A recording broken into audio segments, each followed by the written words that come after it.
Hey, what's up, everybody? Welcome back to Voices from the Mausoleum, and welcome to our November Live. The theme will probably be a dead giveaway given the month that we are in.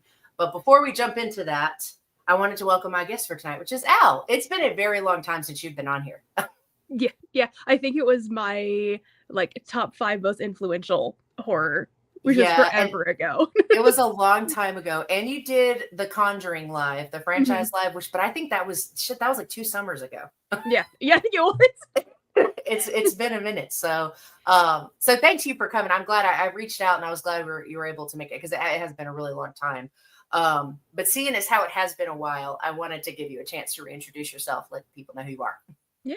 I am Al Davidson. I am a multi-award nominated, multi-romance genre author that specializes mostly in paranormal romance and horror romance. So it's kind of the heartwarming and horrifying romance duos. So yeah. I'm in the middle of the last of my con season, so I've got one brain cell, but it is here. It is excited to be here. Oh yeah, I can only imagine the lack. Yeah, it's probably, and then you've got holiday seasons coming up. It's just such a weird time of year, regardless of what you do or don't do. So it's hard to like keep up and just stay awake for me these days. So yeah. And of course, where you can find Al and all of their content, books, and everything is in the description for this episode. Easy peasy. Just a quick little link there. So the theme for tonight is horror that we are thankful for. Now, both of us kind of branch into different aspects of horror. So this is going to be this will not just be, a movie list. This is going to be just anything under the horror umbrella that is things that we're thankful for, and essentially why it's kind of a branch off of influential horror, which is not intentional, but kind of sort of. So it should be an interesting go back and forth, because I have one honorable mention, but I didn't put it in my main list because I know you're going to talk about it. So I figure I'm like, there may be some overlaps, but that's okay. The Bear Wolf says hello. Hi. I have to say, when I rewatched the episode recently with you over with the Bitter Wolf, I was dying laughing. If you guys haven't seen that, please go check out the channel and watch my chat with the Bitter Wolf. It was a riot and one of the funnest interviews I've ever done as a guest, because I never get to do that. So it was super fun. All right, cool. So do you want to go first? You want me to go first? That doesn't matter. You got a preference? All right, I'll let you go first and you're the guest. Okay. Oh goodness. Your first one that you want to talk about. Where do I want to start? That's the question. It's like, where do I want to start?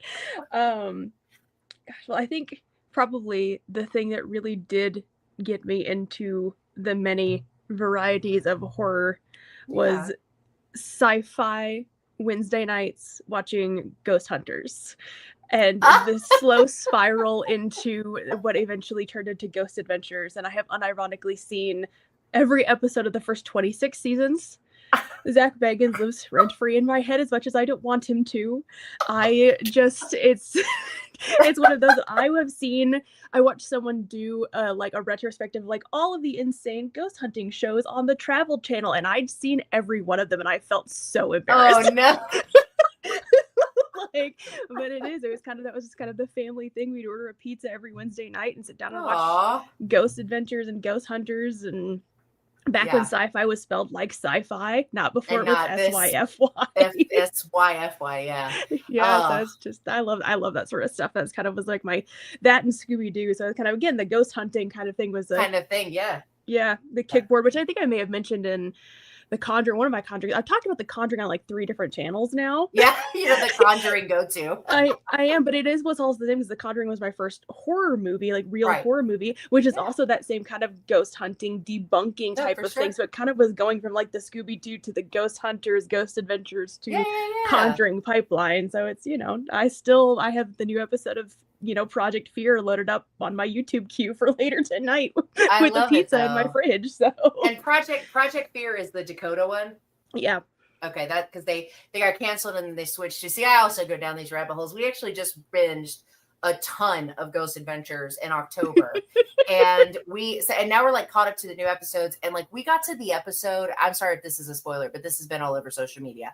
We got to the episode where Aaron gets the call, and I was thinking to myself, I was like, there is no way There's no way that's what that phone call. I had like goosebumps. I was so frantic. I was like, oh my God, oh my God, oh my God. We're about to see the moment, right? Anyway, so we're caught up, except for the one that should have dropped today. There should have been a new episode today. We haven't watched that one yet, but we're pretty much caught up otherwise. Oh, let me do these really quick. Sorry.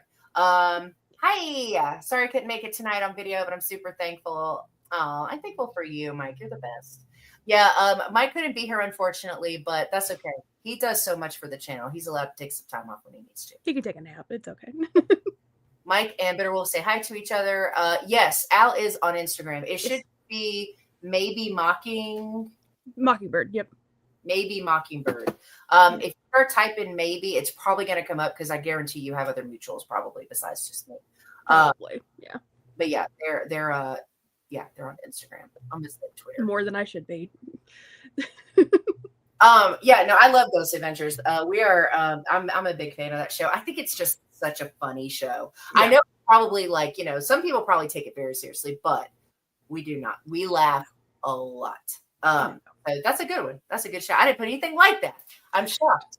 I was just like, I love things like Dead Files. It's like, you can't come on here and tell me that a medium and an ex-NY PD homicide detective are literally sitting there telling this woman that she's going to be killed by a ghost that's in her double wide. That's not that, and it's on TV. And I'm like, I love that. I love Ghost Brothers. I love any of the ones that Jack Osborne does where he drug Ozzy and Sharon into watching ghost clips. Have you seen the one? I think I was sending you reels of this one, the one where it's called Ghosted or something. It's like the queer ghost hunting. Oh my God. I watched I haven't watched any full episodes, but I keep getting the clips of it now. And it is I've never, like I said, have watched full episodes, but it is a riot. I was curious if you'd seen that one or not. It's just good TV. It's a good fun. It's entertaining, right? It is so good. Oh, Bitter Wolf says followed. Cool. Yay. So I guess, I don't know where I want to start either. Do I start with the super obvious one? Or do I wait and save her for later? Let's see. What do I do? All right, let's start here because this is something that I've been obsessing over recently, especially because we just finished the new game. I'm going to go with Silent Hill as a franchise for a multitude of reasons that I will do my very best to keep short and concise for the sake of time. So Silent Hill was my growing up horror franchise. Yes, I did Resident Evil as well. It was, but for me, Silent Hill was always, I don't know, it's just the one and I couldn't play it for a long time because it scared the shit out of me. So I didn't actually play Silent Hill by myself without someone playing or helping me play until I was pretty much a grown up. And I got the remastered collection that has 1, 2, and I think 3 in it. And that was the first time I played by myself. And so I played 2 first, like you do. And then I played 1, and then I played some of the other ones. I've not played all of them. I played most of them. But Silent Hill for me was this realization that horror really could be more than just scares. Mm-hmm. It's such a psychological take on horror from a gaming perspective. And to be a game that can be so immersive, and people are still to this day debating what things in even the older games mean. Mm-hmm. Had the remake came out for 2, and that just brought up everything again. And there's always the travesty that was PT and losing what could have been with the Silent Hills and all of that. Yeah. Rip. But it's just always been this crazy franchise that I've just always loved and gone to. And it just was the first thing I think going into horror gaming as a grown up that made me realize there really is a lot more to horror games than scares. Jump scares work. They're fine in games. I don't have a problem with. I do actually have a problem. I hate them so much. But I mean, in terms of that type of scary is fine. But this is deeply rooted. This is a totally different experience. And it just kind of made me realize that there could be so much more in a horror game than just jump scares or just monsters, that there could be a lot more to it. And we did just finish Silent Hill F. We've played, I think, 4 of the 5 endings. I think when I was telling you, we gave up after 2, but then we did go back and do 2 more. And then one of the other ones. So we got the bad ending, of course, which I'll save that rant for another time. The bad ending, the good ending, bad ending, good ending. No, normal ending, bad ending, good ending, UFO. So the only one we haven't done all the way through is true ending, which we'll get there when we get there. But so anyway, so Silent Hill as a franchise has just been something I always go back to. I've always loved it. I listen to the music on random for no reason whatsoever. And it's just been something that it just feels very nostalgic, even when it's new. And I know a lot of people are mad, like, oh, Silent Hill F's not a Silent Hill game. It like is though. Like it is. Like there's so many things about it that just reek of the way that Silent Hill has always made me feel. And so I just really love it. And it's just something that, I mean, as long as they keep making the games, I'm going to keep attempting to play them. There are parts I can't play. The scarecrows were scary for real. Like I didn't like those guys. They were so scary. And so, but I did okay. I did most of them except the boss fights because I don't like playing bosses. I'm not there for the challenge. I'm there for the story. So, but Silent Hill is the first one I wanted to talk about just because it is something I always go back to. I do prefer it to Resident Evil just because it was one that I spent more time with growing up. But anyway, it's just a franchise that I love. So I wanted to bring it up. Yep. It's good. I think I've only played, oh gosh, I've won 2 of them. And I think I've played almost all of them.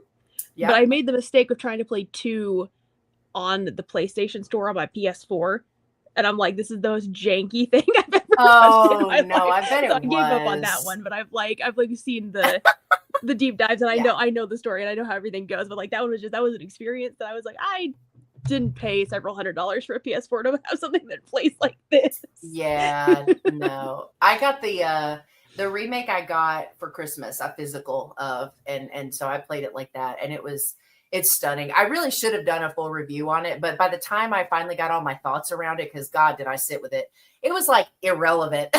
Everybody was getting ready for Silent Hill F, so I was like, I'll just wait. There's no point in it. But yeah, I loved the remake. It was a cool addition for sure. Bloober did what they always do. They make stunning games and then they make them freakishly long for no reason, but that's just kind of their pattern. So I'm just kind of used to it at this point, I guess. But yeah, I love the franchise. And you do the same thing I do with these kinds of things where you go into these rabbit holes. We're like watching the videos on how they do the thing. We started doing that together recently. We were watching some deep dives into like theories, and because God, seriously, that's one of the best things about this franchise is there's so many theories, so many made up things that make absolutely no sense. And you will find yourself being like, that's definitely gotta be true. Like which just makes it fun. And it's like, and I will say I am part of the Silent Hill community. I am not part of the Silent Hill 2 community because I feel like that's its own thing. And those people only like Silent Hill 2 and they don't want to hear anything about anything else. And I'm not like that. I like all of them. One of my favorites as a close second to, and we've talked about our hot takes on Silent Hill a little bit already, but I really loved The Room. I think that's one of the best ones. I like that one more than I like the first one, dare I say, but it's just got some good stuff, and it's dark and it's weird, and it's just an interesting. It can be an interesting deep dive when you watch all the videos on it and stuff. So, anyway, yeah, no. Well, I think the cool thing about it is just not to go on the Silent Hill tangent, but like I was watching somebody do the tangent. I was watching somebody who had never played any of the games, and he decided to start playing at 1 and play all the way up to F. And see what, as a newcomer, how the whole series went. And he made a really good comment that he goes, Silent Hill Homecoming is a bad Silent Hill game, but it's a great survival horror game. And I think it depends on where you come in at the Silent Hill like universe. Same with Resident Evil, that you can kind of come in anywhere, and that was probably going to be your favorite. Like I'm one of the few that I loved Downpour, but Downpour was the first one that I played. Yeah, and so I didn't have any other experience with it. And so for me, I have fun memories because that was like maybe the second or third survival horror game I'd ever played. And so I think that's the cool thing about those bigger franchises. It's just like you could pretty much start anywhere. There's going to be something for everybody. If you like the retro stuff, if you like the newer stuff, I totally agree.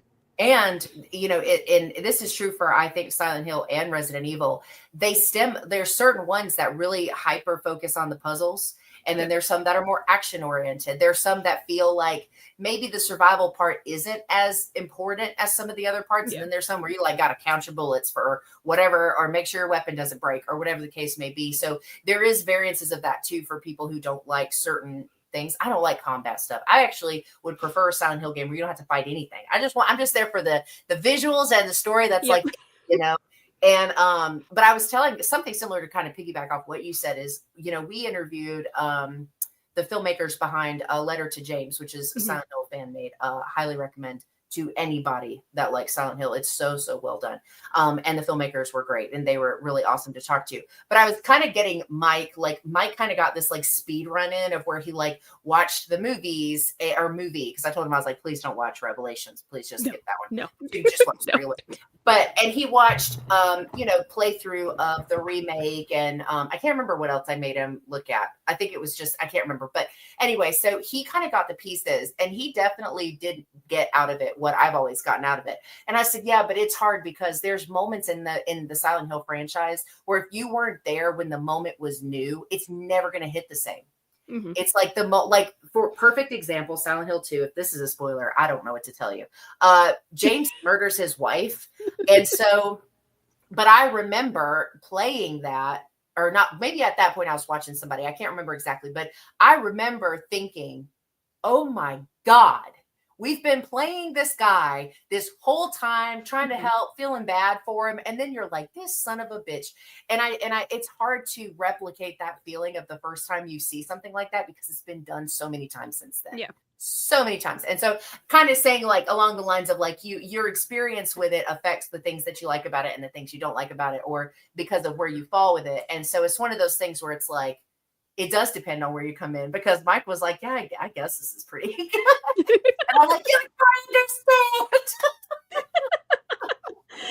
It is. It's that similar thing of like, you're always partial to whoever your first doctor is in Doctor Who. It's just kind of like where you come into the series. Like my first real Resident Evil game was 7. Like I got thrown into the first person. Like Ethan, I am the biggest simp for wife guy Ethan Winters. I think he's the greatest. I love him because he's just Ethan. And after that, I appreciated when I then went back and played the 2 remake. I appreciated it so much more because I was coming into it fresh and had never seen any of those things before. Like I had no idea that Leon was such a wisecracking baby girl. Like I thought he was like this brooding, like I'm like, you're just Dante from Devil May Cry, but without the hair bleach. Like, but it's like you were not what I was expecting.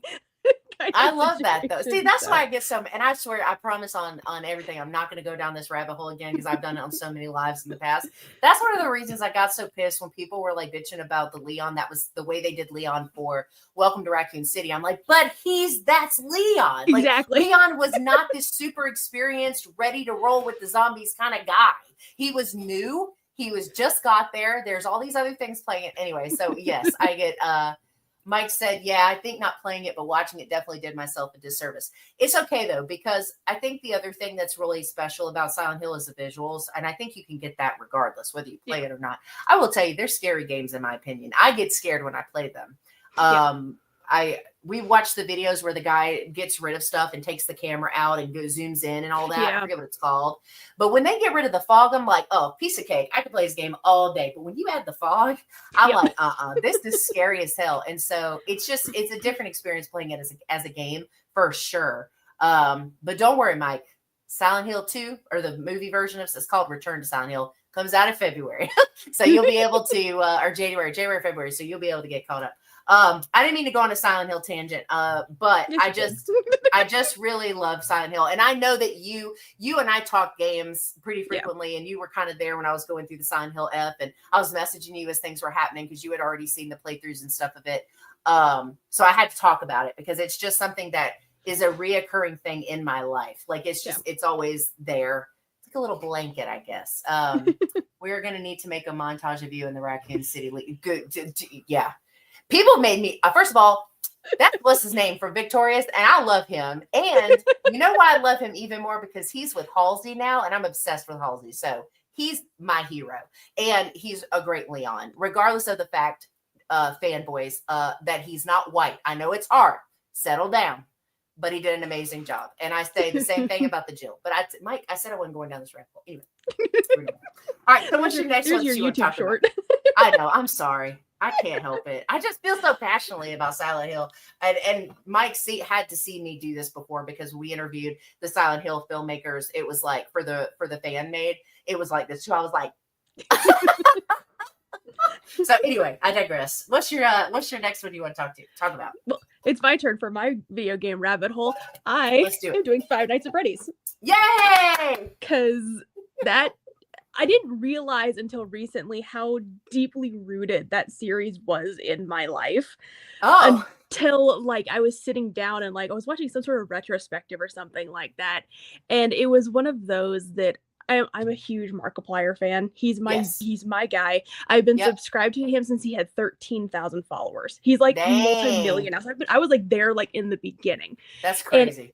I subscribed to him, and it was kind of when, like, the Let's Play indie horror boom was happening with Same. PewDiePie and Jacksepticeye and stuff like that, but Mark has Yep. always been my guy, and that whole thing started right after my parents passed away, which is right when I got into horror, and so then the FNAF thing was such a big thing with Mark that it became such a big thing with me that I kid you not, I was looking through my little watch history, and at least once a day, I have some sort of FNAF fan theory, fan game, like security breach retrospective, like trailer breakdown. There is some sort of Five Nights. I literally, before I went to go take my nap, my daily nap, I was watching somebody play a Five Nights at Freddy's Minecraft mod before I took a nap. And it's just one of those that I think is just so deeply ingrained in who I am now that I have the Letterman jacket. Like, I have the Five Nights at Freddy's, like, team theorist Letterman jacket that I wear everywhere, and it's one of those that I was at a book event over the weekend and someone had this exact same shirt on, and instead of talking about my books and selling them, which I was supposed to do, we talked about Five Nights at Freddy's. And it's one of those things that I don't know if it was my love of theme parks, because I've always been a Disney head. I've always been a big, like, theme park person. That's my other niche YouTube is, like, hobby, is watching roller coaster accident, like, deep dives and, like, weird theme park things. I can tell you what manufacturers of roller coasters to avoid because they have the highest crash rates. Like, I did not know this about you. Continue. My tism, like, kicks in real hard when it comes to, like, the animatronics and stuff like that, and there's just something about the nonsense of it all that I think is just such a nostalgic comfort. Yeah. That it's just like, I love my Freddy Fazbear. I was thinking about getting, like, Glam Rock Freddy's head tattooed at one point. Oh, like, you should. I love it so much. So yeah. So as of today, you don't have a FNAF tattoo? I don't. No, I would really like to get his little, like, adorable little head with the the cartoon kind of stuff on it. Yeah. So yeah, I was like, it'd be cute. It's just I love Five Nights at Freddy's so much. Yeah. Like, I don't think I knew that Five Nights at Freddy's was such a big. I mean, I think I knew that you liked it. And I'm pretty sure we talked about, like, when you started getting into horror, I know we've talked about some of those things, but I don't think I realized it was that kind of pivotal. I don't think I realized that. So that's cool. I didn't either. And well, that's the thing too. I was thinking about it too. It was one of those that I have to, like, attribute a huge part of who I am as a horror person and as a horror author to fucking PewDiePie. Because I was watching him play so much, and that was the thing where the jump scares were kicking in, and I was realizing, oh, horror's fun and it's diverse, and it's like PewDiePie, and then The Conjuring, and I was like, well, I built by PewDiePie. This is right it. I used to watch him too.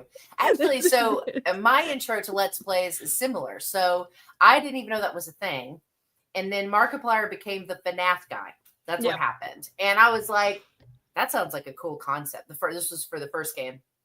I was like, that sounds like a cool ass concept. And I'm like, so you just watch? I was one of those. You just watch people play games? It totally makes sense to me now. I eat it up. Especially games that, like, I either don't want to buy or games I'm way too scared to play. Same. Which is Five Nights at Freddy's. I will not play those games. They are terrifying. I did make it to night 4 one time in Five Nights at Freddy's 3. But I would argue that 3 is substantially easier than 2. But yeah, 2 is notoriously hard.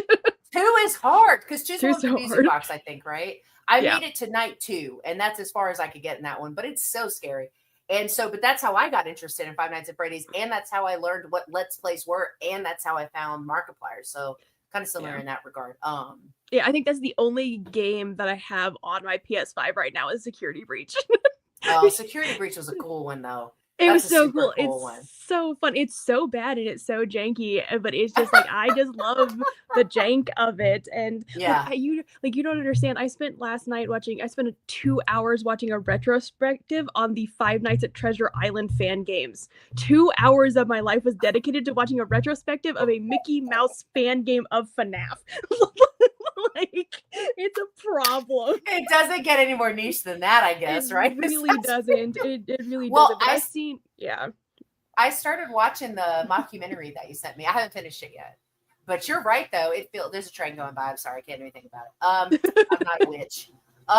So I started it, and I probably got like 20 minutes in. But you were right; it does feel very much like a documentary, which is such a weird thing to experience. Knowing, isn't it? It's a weird feel. It's different when it's like a mockumentary about something you never heard about before, right?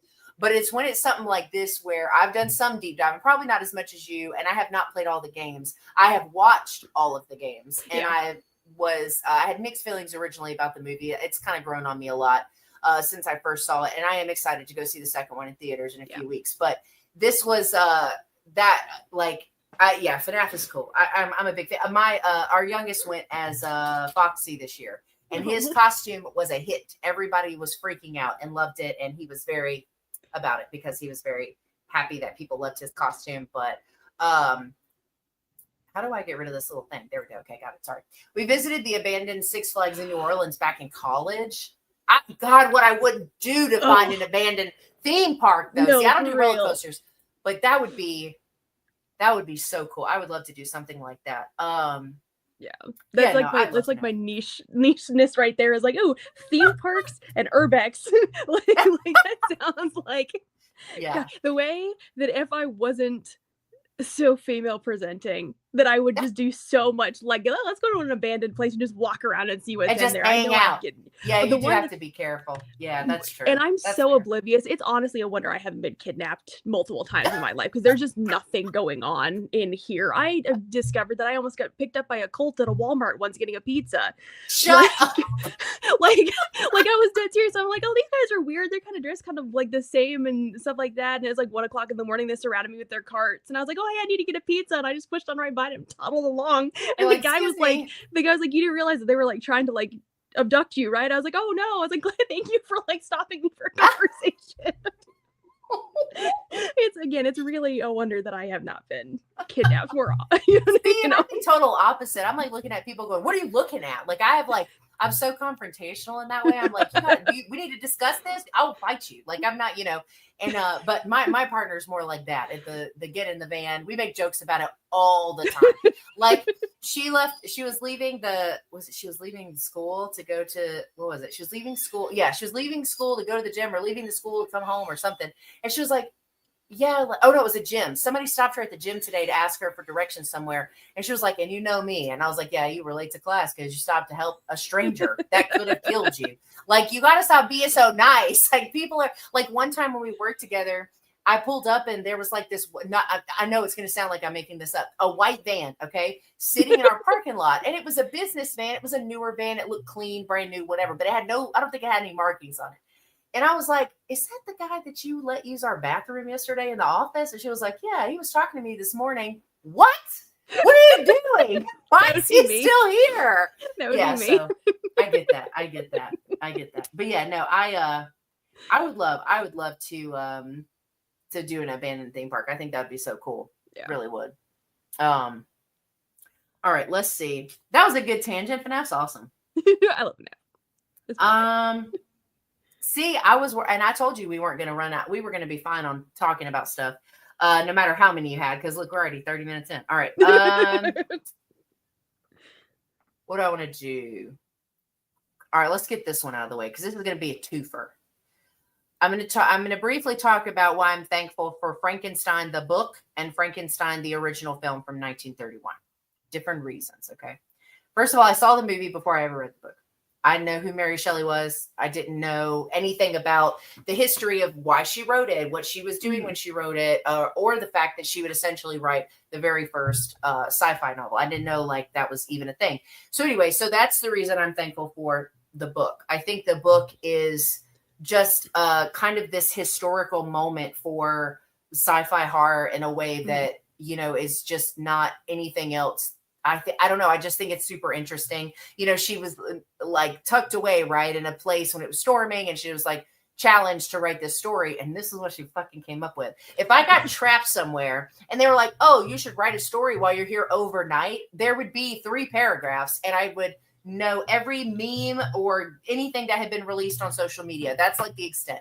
Now, obviously, she didn't have that access at that point, so really she only had time to write. But I just this more I've learned about her story and who she was and what this and just what the book means and the themes that are in it, because it does vary from the movie in some ways, and thematically it's just such a great story, and it's one of those things where it's very it's giving I Am Woman Hear Me Roar, you know what I'm saying? Like I feel like it's just one of those moments where you just hear like, yeah, the creator of Frankenstein was a woman, and not only that, but this was the first thing of its kind. And I just think that that's worth being grateful for as a writer, as a sci-fi fan, as a massive Frankenstein junkie. I put my figures up. You can kind of see him. He's sitting over there. He's holding the flowers, which is not a super happy scene, but is cute. So that's what he's holding. It was either that or shackles. Then we went with the flowers.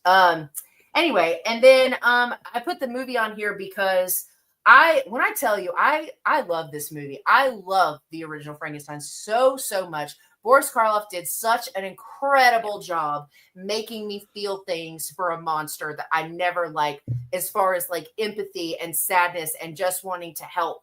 Like this was probably my first like real experience with monster good, people bad, right? Yeah. Like really common trope now. It's been done a million times. There's a new one out right now in case anyone has not been on social media for the last 5 days. And it's like, I never knew that was even a thing because, you know, it's just very stereotypical. Monsters are bad. People kill the monster. People are hero, right? And it just kind of whatever.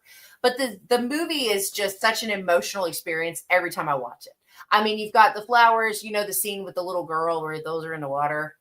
Just a lot of misunderstandings going on. Yeah. but it's one of those things where it's captivating though, because he doesn't get it. He's in no. He just exists out of because he didn't even, you know, it wasn't even up to him. And so, you know, it's just this weird thing about playing God and the sense of control and doing meddling in science in ways that maybe you shouldn't. But then you create this thing that everyone is afraid of, and he's really capable of a lot of harm, but he doesn't mean to be. He's just like, I'm sorry, you know, like, and so I think like, there's just something, I love that idea so much. And I think this is such a great representation of that trope done well, because it's one of the first of its kind. And it's like, I mean, the scenes, God, when he's shying away and moving away from like fire and like, there's just, he said nothing and he made me feel all of the things. And it's just, his performance as the monster is just incredible. Oh, we have a visitor. We do. She's saying hello. She's still a little bit loopy. Aw, poor Box. Little baby. She's trying. Aw. It's like I'm just trying to hang out a little bit. What are we doing? She's like, I just want to hang out for a couple seconds. It's okay. But yeah, so I really love the story. I love the movie. And I just, it's something that I'm thankful for, because it's like, it just reminds you of another example of one of the reasons, like I said, with Silent Hill, it just takes you to these other places that horror can go, places that, you know, people who outside of horror are thinking, oh, you only like Terrifier. Oh, you're like weird because you're like, it's like horror can have really deep emotional stories that have something to say. And I think this was probably one of my first experiences, because I grew up on the Universal Monsters. I watched them a shit ton with my dad when I was a kid. And I'm not saying I understood all of that when I watched it as a kid, but growing up, this was the first example of a monster where you genuinely feel bad for him. And you just like, you actually like end up really having a lot of disdain for Frankenstein instead, because you're like, you bitch, like you did this to him. And now he's like sad and he's killing little girls on accident and he can't hold the flowers right. And this is your fault, dude. Like, you know, so it sends me in a spiral. But anyway, so I wanted to touch on Frankenstein because I love Frankenstein a lot. It's on my tattoo list. I haven't had one yet, because when I get it, it's going to be huge. So it's going to take $1 million to get it done, but it's on the list. But no, I love Frankenstein. It's one of my faves. So yeah, that's why I like Frankenstein. I love how fun all the spins on it can be. Like, like Lisa Frankenstein is a weird movie. I had so much fun with it. I had absolutely ate that movie up. Hilarious. It's absolutely so fun. But then you have stuff like that, and then it's like one of the books that I'm releasing in the spring is a sci-fi horror rom-com reimagining of Frankenstein. And so it has the same thing where it's like it's very Lisa Frankenstein, where it's like V is a serial killer stand and realizes their favorite serial killer got executed, so they go and abduct him from the morgue and bring him back to be their bodyguard because he's hot and he's dumb. It's like the Frankenstein. No. I know 3 other people who have like fun Frankenstein like retellings, and like, you know, Guillermo del Toro's out there doing the things that he's doing, and you know, it's just one of those classic stories that can do so many different things and so many different genres, and it's so fun. It's hard. I do second this, Bitter Wolf. Black Girl and Her Monster was a great take. I actually really loved that one as well.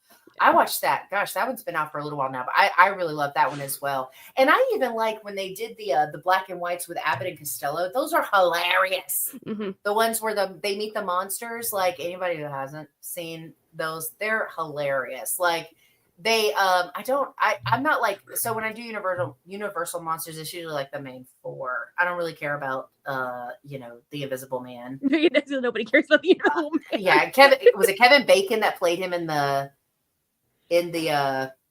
not the last one, but the like 90s or early 2000s one? I think so. God, that ruined it for me. Even if I had an interest in it before, I do not now. That ruined it. He was a piece. So anyway, but I usually keep it to Dracula, Wolfman, Frankenstein, and the Creature from the Black Lagoon. But the Frankensteins with the Abbott and Costello meet Frankenstein is is cinematic art at its finest. Like it is hilarious, and it's such a weird thing because it's such a odd take on horror and comedy, but it just works for just a fun time. So anyway, I love Frankenstein. That's my soapbox on. Well, you can't tell me that like Big Frank isn't the best part of the Hotel Transylvania movies. Like you can't tell me that he's not like the best character in those films. It's pretty great. He is pretty great. Those are great. One, they're very fun movies. Those are also not good movies, but they're so fun. They are so fun. No, I tell you, my favorite is Steve Buscemi as the werewolf. That's my favorite. Like if you know who he is and you've ever seen anything he's ever done, this is like great, Steve Buscemi. And he's like, when they go on the cruise one and they realize they can leave their kids, and they're like, what do we do now? And she's like, because they keep having kids. They have like a million of them. And she's like, or he says, we could do whatever we want. And she goes, whatever we want? They just have this psychotic break where they realize that now their kids are occupied. They could go do something, just the 2 of them. And then she's, pregnant the next movie again. So which is funny, but it's very, yes. Title correction. The Angry Black Girl and Her Monster. That was a really good one. That movie had a lot to say as well. I love statement horror. I'm here for it. Yeah. Anyway, that's my soapbox about Frankenstein. So what you got next on your list? Well, I guess I'll do a movie that isn't a deep, meaningful or anything horror, but I am thankful for the fictional Ed and Lorraine Warren. Yes, thank God. Don't we need it? Not the real ones. They're horrible people. They're horrible people. Yes. But you give me Vera Farmiga and Patrick Wilson, the horror like bisexual dream after like the main casting of The Mummy. Like you have the characters from The Mummy, like and then you have The Conjuring. It's like the next stage of like the bisexual awakening. Yes, because they are both so fine. And they really will make you forget just how bad those people were in real life. Yeah. Like because like I'm telling you, every Conjuring movie, and I mean let me back up. The Conjuring movies with the title Conjuring in it. Those specific I heard bisexual at the moment. What's up, Dice? Oh, Doc Mortis. I forgot you had your changeover with your branding and stuff. I was actually just talking about you yesterday because we've been watching these lists of games and things with rabbit holes from Silent Hill, the kind of trivial and things. And the Mortuary Assistant came up, and I was like, "Oh, that was the last playthrough I watched. Was yours?" Yes, a renaming, as it were. Sorry, my bad. But yeah, so I lost my train of thought completely. I'm not even gonna try to hide it. Where are we going? Conjuring movies. Conjuring movies, yes. I love the Conjuring movies. But the Conjuring movies that have the Conjuring in the title, Yes. every single one of those, I've cried. Every single one of them. I just the gazebo theme. No. Like shambles, absolute shambles. So cute, so wonderful, absolutely obsessed. But when he's singing Elvis, I cannot. And she's looking at him. Pancakes. I can't do it. It's so wholesome. Is like what if I tell people when they ask like, what do you mean when you write horror romance? I said fictional Ed and Lorraine Ward. I love it. That's literally what the vibe of it is. That's perfect. Now, the Annabelle movies are not great. The second Nun was awful. You know how I feel about the first Nun. You know how I love the first Nun in an ironic way. It's not good, but I love that movie. But yeah, I just love. Again, that was like my first springboard into horror films. I was the same way. I'm just like, oh, horror is just like Texas Chainsaw Massacre and The Collector and Saw. Which now, in my 30s, I have a greater appreciation for what Saw is than I did in my 20s. Oh, that's one of my favorites. Yeah. Like I completely understand the insanity of it all and with the hype, and I think it's phenomenal. But like when you're in your 20s and you grow up Southern Baptist and horror is not the thing, and then the first thing you pick up is The Conjuring, you're just like, oh, I didn't realize that it could be. That was my like, it's deep and it has meaning and it has stories and it's good acting and it's not just someone lumbering around very slowly with a machete for an hour. No, it can be so much more. Doc says, I always describe the Conjuring movies as junk food. Pray tell, I'm interested in junk food. I really liked, I skipped one, my bad. They moved them up. Okay, there we go. I like The Nun. Thank you. See, The Nun is great when you're with a bunch of friends and you're watching it as a comedy. That's how you have to do it. Listen, I gave the second one a chance. Okay, no. I did. I was like, you know what? It's possible. It could be better. It was not, in fact, better. It was worse than the first one. I hate them so much. And the only Annabelle movie I like is Annabelle Comes Home. But that's basically a Conjuring movie. You know what I'm saying? Exactly. It's not really, but it's cool because it was a really smart idea, in my opinion, as a filmmaker, to take an opportunity like that to introduce all those other cases. Yeah. I don't know. I loved it. And there's a wolf, so it's not me. But The Nun is so silly. God, that music every time. Yep. Oh my God. It's just brain dumb. I've seen that movie. I think I've seen The Nun more than I've seen any of the other Conjuring movies because it's one of those that I just sit down and watch it when I need like a good laugh or just something on in the background, and it's just so bad. I love it so much. It's bad.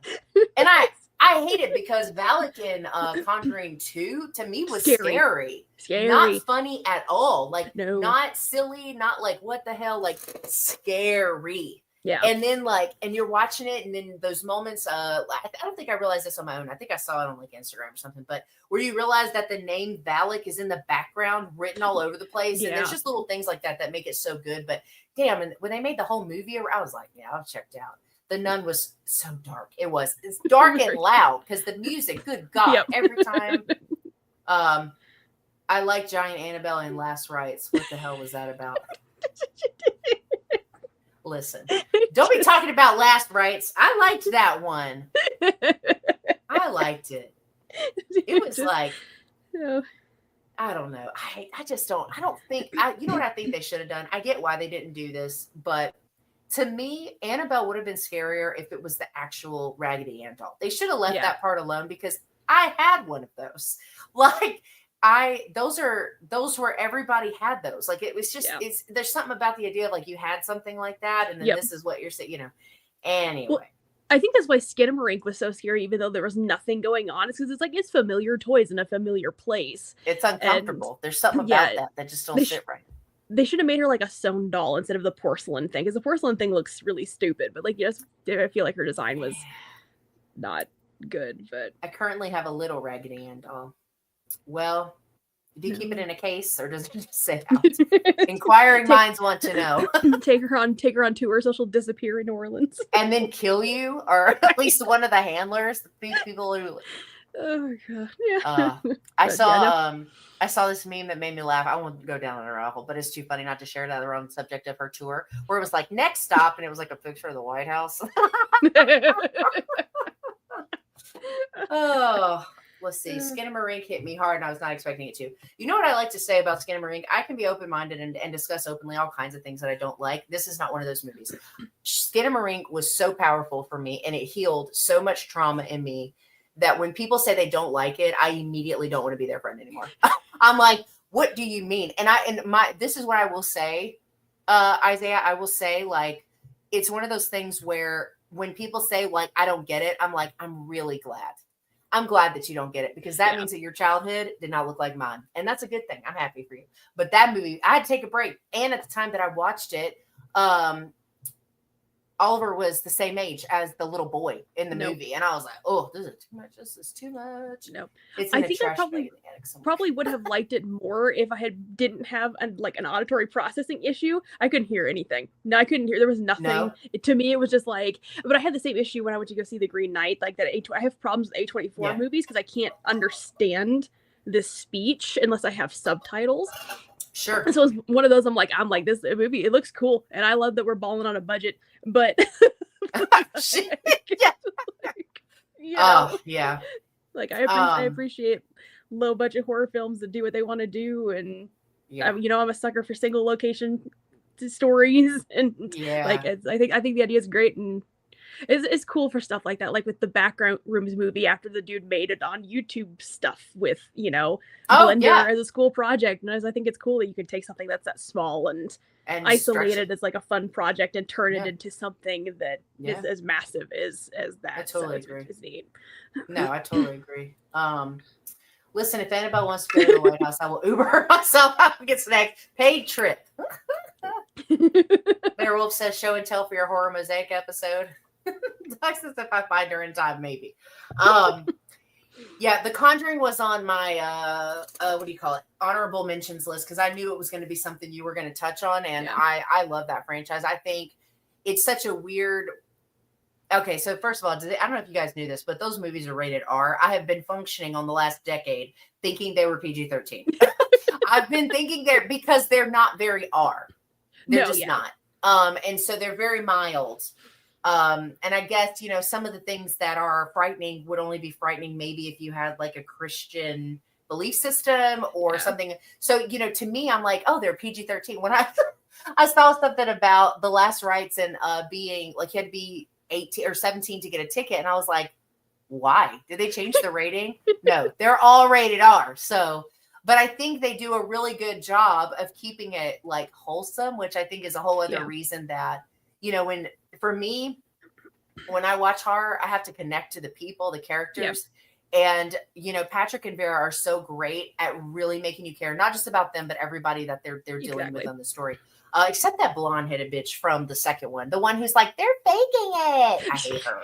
She's the only one I don't care about anything bad happening to, but everybody else, like they just had this natural ability of making it feel authentic and real and genuine and warm. And it's not always something that I think is easy to capture in horror. So I love it too. See, he thought, I thought it was PG-13. It's not. You know what? It's PG-13 Insidious. And maybe that's why. I think it's probably, because Patrick is involved in those as well. But anyway, I digress. I knew you were going to talk about The Conjuring because I know that's like one of your babies. Yeah, that was my launching pad into horror movies, and then I dove straight into Sinister like a dumbass. Oh God, that is quite a jump. A little bit of a jump. Sinister is good though. I liked that one. It's really good. Yeah. The sequel was but the first one was really good. They feel like a couple you can actually trust, unlike we were talking about that. Yeah. And I hate the people on the internet that when you post about The Conjuring, they're like, the real people, they're dead. Okay. Let's just be honest. They're dead. Who cares? I don't care anymore. I just care about these versions. These are the ones that I'm choosing to indulge because they make me happy. So I understand. It only needs to be 8% of the film to be considered based on a true story. And it's a tiny percent too. It's a tiny percent. It's a tiny. It's the locations. And the names of the families. Yeah, and that's it. Like, that's it. That's all you need. That's it. That's totally it. Yeah. I think James Wan does a really good job of making characters that you really want to root for and like, because like even in Malignant, with as insane as that movie is, like you care so much about her and what's going on. And I agree. No, like, I agree. I like him in the writing seat more than the director seat. So he directed Devil Made Me Do It, and that was like a hard shift from kind of the feel and the vibe of the other two movies, but I still really like that one. Don't get me wrong. I give me Paranormal in the Courtroom any day. Exorcist of Emily Rose. I love shit like that. But it was definitely a very different energy than when he's the one that's doing the writing versus the directing. But I agree. He does a great job of making you care, and he knows what he's doing when he is guiding too. And then they make great casting choices on top of that. So it all works really, really well together. Yeah, which I like. Well, we're already almost at our time, but I'm going to do one more and then we can do like if there's any other ones we want to talk about. Where do I want to go with this is the question. Okay. Which one do I have the most stuff to say about? All of them. Let's go. Oh, we already did some Universal, so I'll do the other one as an honorable mention. Let's do Buffy, right? So, so Buffy is everything to me. For anyone who has not had a 5-minute conversation with me, Buffy is everything. Buffy was my coming of age show. That's what I watched growing up when it was still like live, like new episodes you had to wait for and all that before streaming.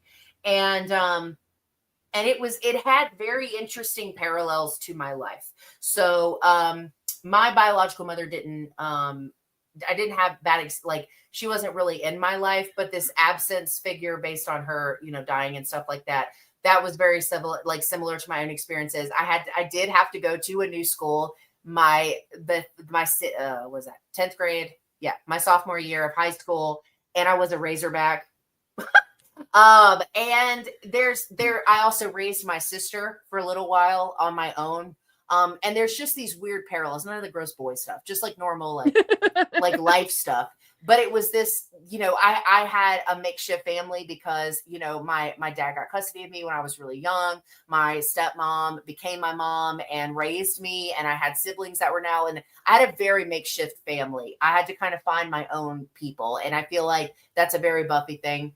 Buffy was also the first time I ever saw on a movie or television positive queer representation so there's this weird thing where like, it's like when Willow tells Buffy when she comes out to her and she's like, I think I'm gay. Like she's like, I can't, cause she's thinking, oh, you're going to fix things with us and all these things. Anyway, long story short.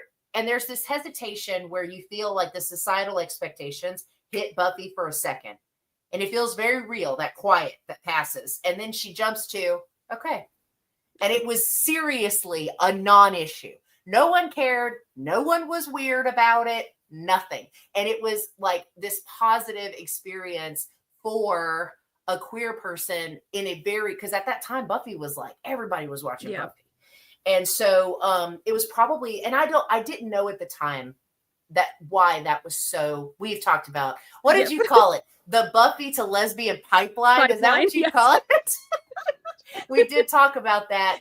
You and I talked about that quite a while ago now, but I didn't realize why that was so meaningful to me, but it was, and it became very meaningful. And then there's the whole scene when Tara's family sucks, which is Willow's love interest for a majority of the second half of the show, or a majority of the 2/3. Well, yeah, almost. And they are so quick to embrace Tara as one of their own. It just had this very just odd, but like familial sense to it all. Anyway, it's just always been super meaningful to me. And I feel like it's always a comfort to me because there are Buffy quotes that I think about that genuinely make me feel better about situations sometimes. Yeah. And it's hard to get that in a lot of media because it doesn't always feel like it's meant for you, or it's not really your story, or whatever it is, maybe.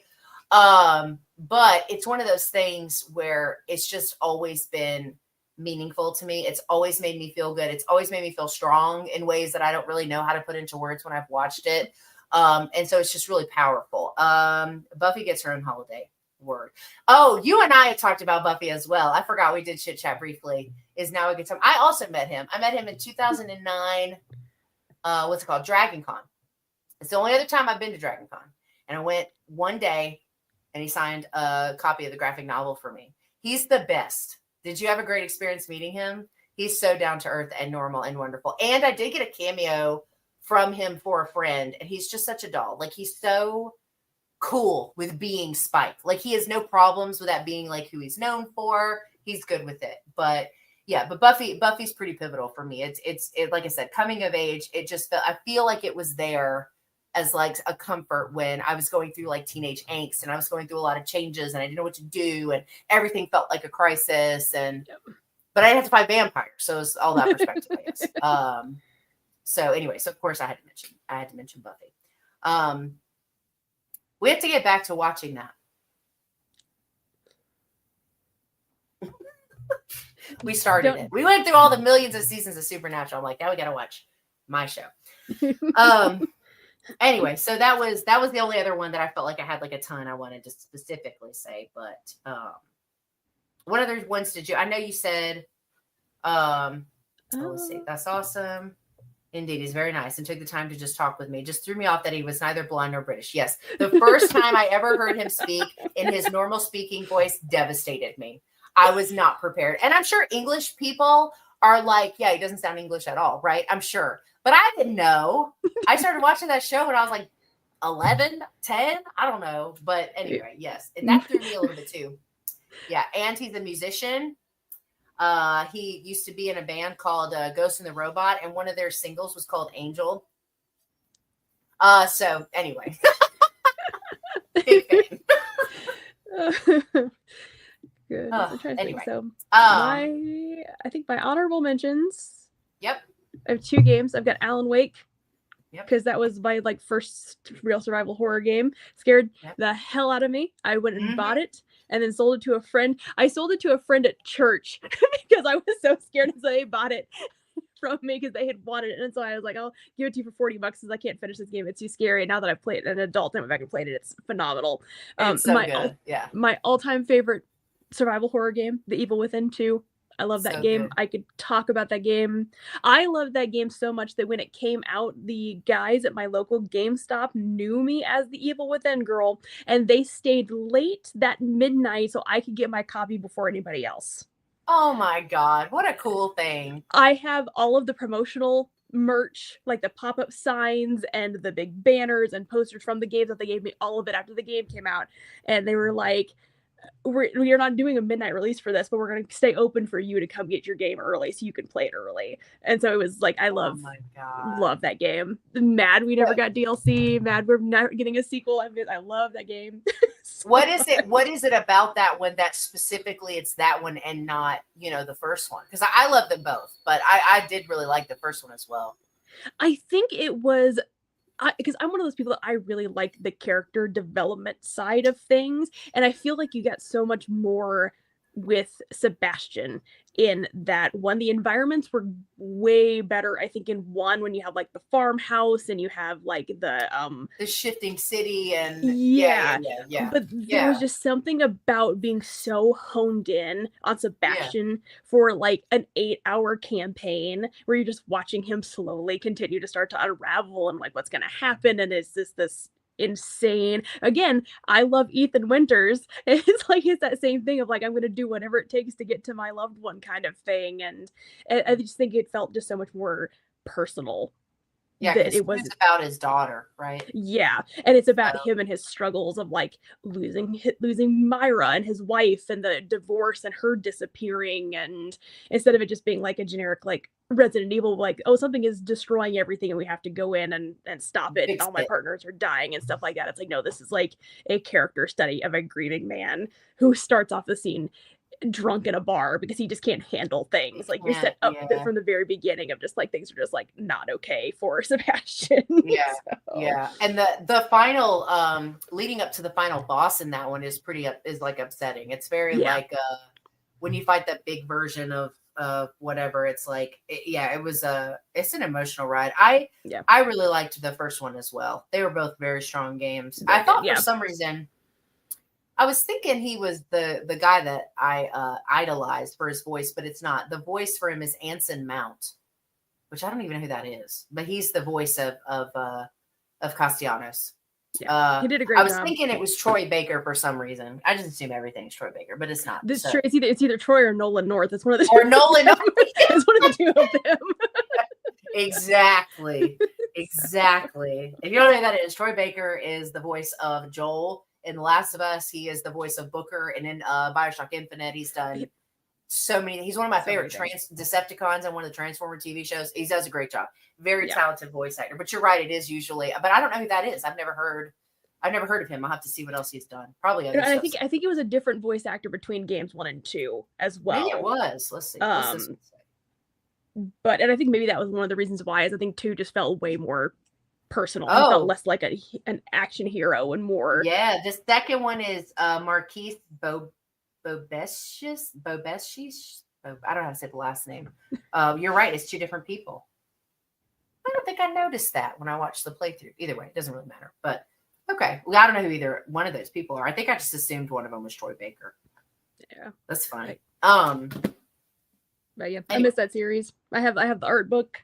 I spent $300 on the art book. I have the hardback comic collection. I love that series, and it's one of those that I've played. I think I've played it all the way through about 5 times, and I was this close to 100%ing all the achievements, and then my game soft locked, and I'm missing one of the last key to get the last locker open, and I had sunk I think I sunk 75 hours into it. I'm like, I just can't go back to this, and I was gonna go back to it the other day, and my Xbox power brick is dead. Oh no! So I was like, well, I was like, guess we're not gonna do that, because I was gonna load it up to also transfer my Dead by Daylight data to the website to be able to play it on my Switch and stuff, and I can't get my Xbox to boot up, and I'm like, I don't want to lose all of my perks in Dead by Daylight. Yeah, that sucks. I was like, I worked too hard for all those perks. Yeah. I spent no, I don't think I ever bought any characters, yes, but and outfits obviously, but no, I never bought. I know they because sometimes they do the specials on perks. Well, you can get them. You can just buy the perk and it's cheaper or whatever. Yeah, that sucks. Well, did you have any other honorable mentions? I didn't know if I cut you off. I think the only other one that I had was I love What We Do in the Shadows. I think it's one of the best. The show or the movie? Yeah, the show. Well, I love the movie too, but I think the show's just a nice, fun. It's great. I love it. It's so funny. Yes. It's a great show. We have not watched the last season. I haven't either. I didn't want it to end. I pretend it doesn't exist. It's so good. I have a Nandor sticker on the back of my car when he's holding the creepy paper. I love it. Oh, I love that. No, I stayed away from all of it, and then I had to watch the movie for a podcast. Then we did a double feature. It was creepy and geeky, and we did What We Do in the Shadows, the movie, and Werewolves Within. And I don't like horror comedies. I genuinely don't. But God, when I tell you I love What We Do in the Shadows. Yeah. We've watched it multiple times since then, I think, because it was so good and it's hilarious. And then I was like, okay, now I got to give the show a chance. I think my partner had already seen it at that point. So we did a rewatch so I could watch it. And it ended up being something that I would just restart over, It's like a little comfort just to have on, kind of laugh a little and not really think about it while you're doing something else or whatever, kind of one of those kind of shows, but it's really good. And it's got Doug Jones in it. Yeah. As Baron Alphaness, and I'm just obsessed. I love him. The whole cast is great. Yeah. No, you're right. It is. I have a sticker on the back of my laptop. I have the Welcome to Union sticker from Evil Within 2, and then I have one that says werewolves, not swearwolves. Well, not swearwolves. Right next to each other. I was like, I should make us shirts. That was 2 years ago. I still haven't done it. I was like, that would be such a funny shirt. Yeah, I have the big sticker, and then I also have the "Leave Me to My Dark Bidding on the Internet" on the back of my Apple, on the back of my laptop. So it's the first thing people see. I love that though. I do. I love it. It's a fun show. It's a good show. It is. I don't have too many. I combined one, so I kind of cheated a little bit. I put Get Out on here. Yeah. I think if you are of the Caucasian variety, you should watch Get Out, and maybe watch it like 10 times. And then when you think you get the message, go back and watch it again. Yeah. Because I just think that, you know, I didn't need it to sway me. I was already in my right state of mind by the time I watched the movie. But I think it just brings a lot of things forward that you don't think about when you're white. And I think that it's just I think that, and I think every person who looks like me should also have to take a Black Studies class, because damn, did I learn a lot in that too. But Get Out was just monumental to me for that reason. It was new perspective on something I already knew I had feelings about, or against, I should say, because I'm very anti-racism. So it was one of those things where I just felt like it was like, damn, you know? Yeah. Then I put found footage as a genre, or a subgenre, I should say. And I put, of course, Blair Witch and the Monster Project. I love Monster Project. That's my shit. But the Blair Witch, of course, too. But I love found footage because it's such a reminder of how easy it can be sometimes to tell a story when you have the right story to tell. And I think that it's so, you know, found footage is typically lower budget. There are the big productions, but it's typically lower budget. The Blair Witch brought it into the new age because it wasn't the first of its kind, but it was definitely the one that got everybody's fucking attention. Yeah. And then on top of that, you know, I the Monster Project for me was the first one I watched that was like the content creator side. So really amplifying, like, now found footage is also these other things. Yep. It's not just a hand cam in the woods. It can be mockumentary. It can be through a door cam. It can be this, or surveillance cameras, or it can be this, or it can be YouTube videos, or whatever. And I'm always thankful for found footage. I'm a big found footage fan. I put Wolfman Remake because it was really nice to get a version of Talbot that wasn't creepy. The original's problematic. The original's problematic. Looking at women in their windows, kind of stalking them a little bit, a little problematic. However, Lawrence in the remake is a very different take on Lawrence as a character. And I really loved what they were able to still do with the family story. I mean, Jesus Christ, you've got Benicio del Toro, you've got Anthony Hopkins, you've got Hugo Weaving, you've got Emily Blunt. I mean, it's like the gods made that movie. And so I'm a big fan of it. So that one's on there. Resident Evil, we kind of already touched on. I love Resident Evil a little bit. We already talked about that one. Christopher Pike was my author growing up. I didn't do so much. I did Goosebumps, but I didn't do Stephen King. Stephen King's never really been my jam. I don't really like his writing, but I don't either. I love his adaptations. When people take his stories and they make them better and they turn them into movies. I love that. But I don't like Stephen King as a writer. He's also said some weird shit on the internet that I think people are not paying attention to. But Christopher Pike was good. When he said that the shark movie set in Paris was a great film, that's when Stephen King lost me. Oh, no, I love that movie. Like, I was like,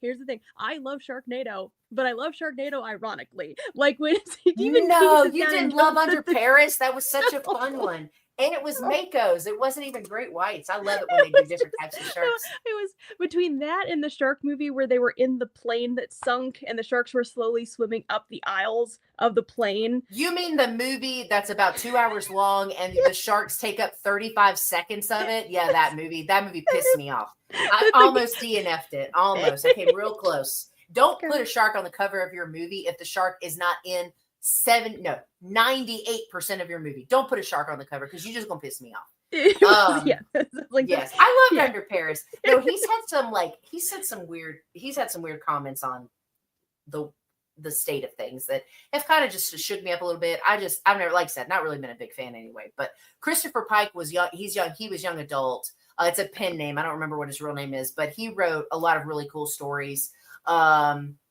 Like Bury Me Deep. I think there was like 3 of those, but he was like my step out of, Goosebumps, kind of fun, not so crazy, into more like character building, deeper, darker stuff. And it was like my favorite shit to read growing up. That and Maggie Shane, but Maggie Shane's like erotica, so I had to hide that but she did like witches and vampires, and that was the stuff I would read, and I would get to the stuff that would make me uncomfortable, and I would just skip the pages. But anyway, that's a whole other thing.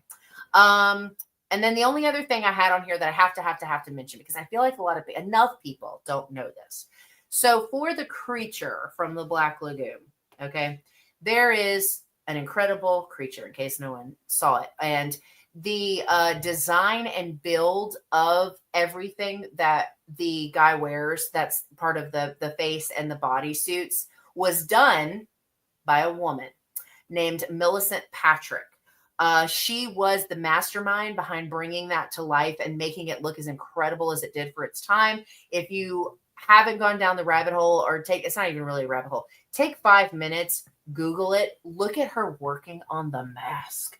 Like, it's just, she's an artist. And I have to mention that because I didn't know until maybe a year ago that a woman was responsible for giving us such a cool design. I didn't know that. That's cool. So yeah.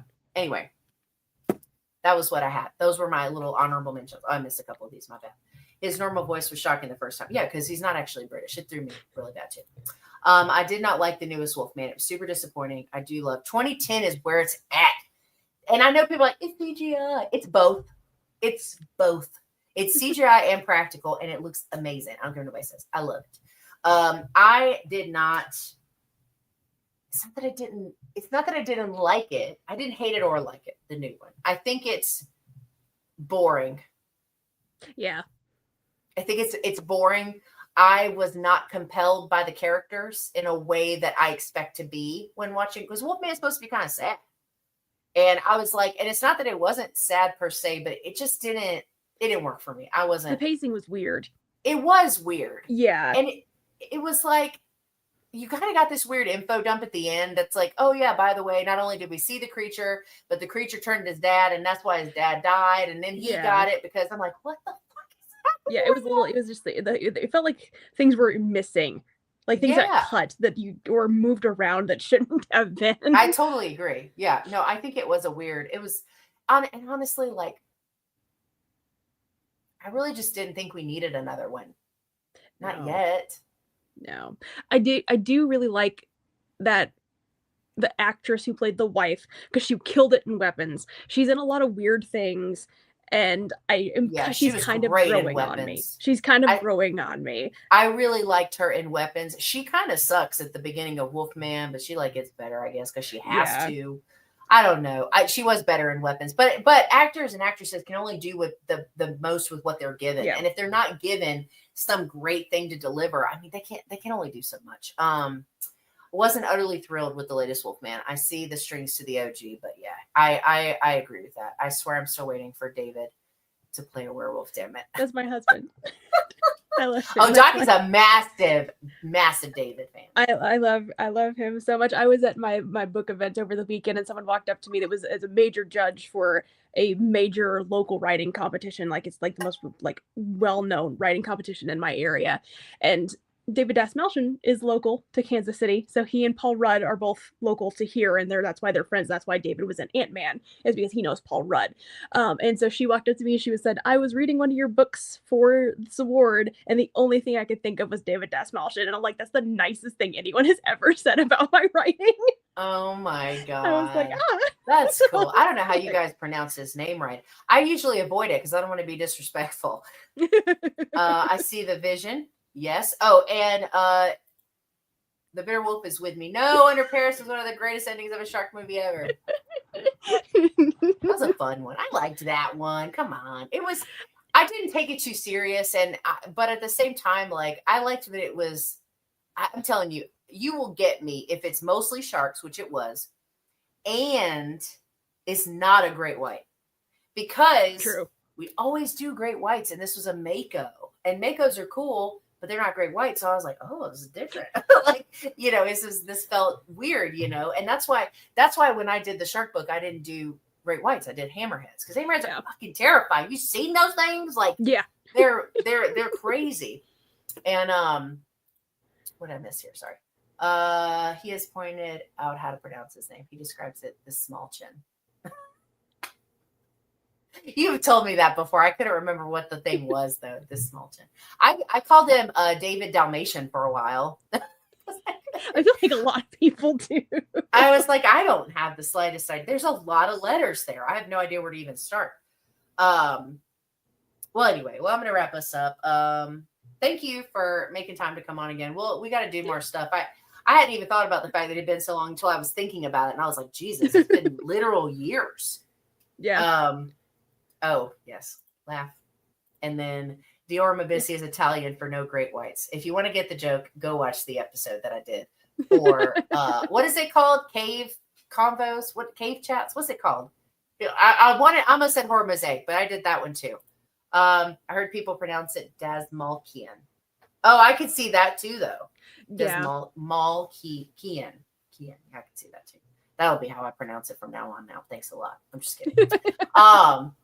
Anyway, but yeah, thanks for making time. This was a lot of fun. As I mentioned earlier, Al's links are in the description for the episode, so you can go follow them and see what they're up to on their side. Cave chats. I was close. Cave combos. Okay. I was close. And of course, it wouldn't be a thankful episode if we didn't take a second to say thank you to everybody who showed up tonight, everybody who supports the channel, anybody who's watched a video, liked, participated in an episode, shared anything, any of that stuff. It means so much. It means so much to me and Mike, sincerely. I think that, Mike and I found each other. It was kind of what's the word? Serendipitous. Serendipitous. Yes. Okay. That's the word. And I think it's been such an incredible experience. I'm very thankful to Mike as well. But every time we get to do conversations like this, we see people in comments, we see people sharing stuff, we see people getting invested in the show or Patreon or whatever it is. It always means so much to us. And I'm always thankful for it. But just a reminder, since it's a thankful episode, and I'm speaking for Mike as well. So Mike says thanks also. Isaiah says, that was fun. Nice to meet you, Al. You guys should connect. Maybe I'm not the Bitter Wolves manager, but you guys should connect and do something, because Al's always got some cool stuff to say. Anyway, thank you guys so much for hanging out with us on this episode of our Horror Hangout Live. Just a reminder, we are off in the month of December. So once we wrap up this week's and we don't have an episode next week because it's Thanksgiving and y'all don't watch videos on holiday weeks, so we don't post anymore. We have one episode coming out. What are we doing this week? It's Friday's episode for Found Footage Fridays is Mothers of Monsters. Great statement horror. Mike and I both gave it very interesting ratings, so you should check that episode out when it drops on Friday.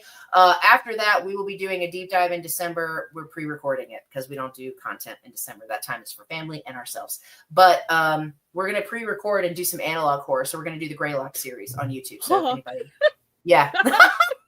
Is that one of your buzzwords? Yes, I'm a sleeper agent. I just woke up from my sleep. No, that's my other niche thing is watching deep dives of analog horror. Like I know all of them, like Greylock. I know, like Greylock's great. Greylock is so good, and there hasn't been a new episode. I thought there was. I noticed there was additional episodes, but when I went into the playlist, it ended up being something unrelated. So we're gonna. Mike is not a fan of analog typically, so he's gonna be kind of diving into it for the first time. And I was like, well, this is a great series, I think. So let's do. Yeah. I want to do Marble Hornets at some point, but that's a much bigger. It's like 200 some odd episodes. It's much bigger than this. Greylock, I think total is 8 episodes, I think. So it's a little easier to break down. So we are going to have episodes in December, but we won't be doing a live or active recordings during that time. So if this is the last time we see you, I hope you have a great holiday season. It's stressful. It's scary. There's a lot of shit going on right now. So make some time for yourself, whether it's, I know the simple things don't cure everything, but they do add up. Wash your face, brush your teeth, drink your favorite drink, watch a movie that you love, do something that's going to bring you joy, even if it's just for a little bit, because rough times ahead sometimes for people on the holidays. So, and yeah, as always, thank you guys so much for hanging out with us. We appreciate it. Make sure you go follow Al. Links again in the description, as well as a link to our merch in case you're feel inclined, just saying. And Patreon, if you like doing stuff or watching our videos, we do have extra stuff. We do Patreon exclusive reviews twice a month for a certain tier. You get to be an executive producer in one, so you get kind of control of the show, and you get early access to all Found Footage Friday episodes, and Influential Horrors won't do those, so might be worth taking a check. Anyway, that's all I have. I'm done talking. Thank you guys so much again. Have a great night. Enjoy your weekend when you get there, and we will see you in the next one.